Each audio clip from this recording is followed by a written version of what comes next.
म चन्द्रकान्त चौधरी गोलन्जोर गाउँपालिका सिन्धुलीमा काम गर्छु।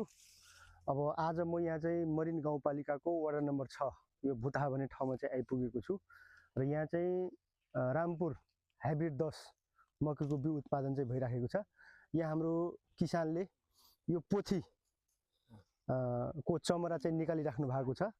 यहाँ चाहिँ 4 लाइन पोथी र त्यसपछि 1 लाइन भाले गरेर चाहिँ यो हाइब्रिड मकैको बिउ चाहिँ उत्पादन गरिराख्नु भएको छ। अब उहाँ अहिले हेर्न सक्नुहुन्छ, अहिले चाहिँ उहाँले पोथीको चमरा चाहिँ निकालिराख्नु भएको छ। किनभने त्यो चाहिँ बाहिर आउन दिनु हुँदैन। यदि त्यो बाहिर आयो भने यो चाहिँ परागसेचन हुन्छ एक अर्कामा र यो जुन गुणस्तरको बिउ उत्पादन हुनुपर्ने हो त्यो चाहिँ हुँदैन।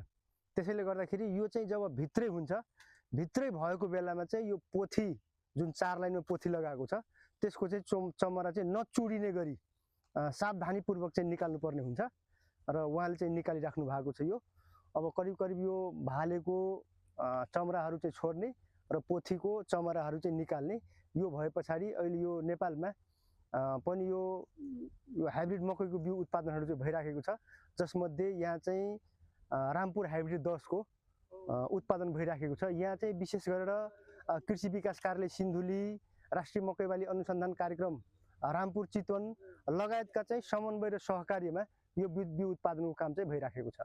यो किन निकाल्नु भएको हो? हजुर, यो चाहिँ यो बिउ उत्पादन गर्न लागि अनि यो अलि धेरै फुलेपछि यसको चाहिँ परकानहरू अर्कोमा गएर क्रस हुन्छ भनेर भालेको चाहिँ ननिकाल्ने, यसको चाहिँ निकाल्नु पर्ने, यसको यसमै झरेर बिउ उत्पादन हुँदैन भनेर चाहिँ यो निकाल्नु लाग्यो। तपाईको शुभ नाम भन्नुहुन्छ? मेरो नाम ज्ञान बहादुर थिङ हो। हजुर। अनि यो कहिलेबाट सुरु गर्नुभयो? यो हामीले यो मङ्सिरको पहिलो सातामा लाग्यो। मङ्सिरको पहिलो सातामा? हजुर, मङ्सिरको पहिलो सातामा लाग्यो।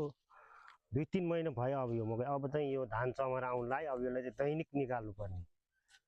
यस माथि निस्किनै दिनु नहुने, भालेको चाहिँ निकाल्नु नहुने, यसको चाहिँ निकाल्नै पर्ने। यो फुलेपछि चाहिँ अलि असर हुन्छ अरे भन्ने कुरो चाहिँ भयो।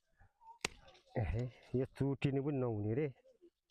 तपाईँ लगायत धेरै किसानहरूले यो निकालिराख्नु भएको छ हैन?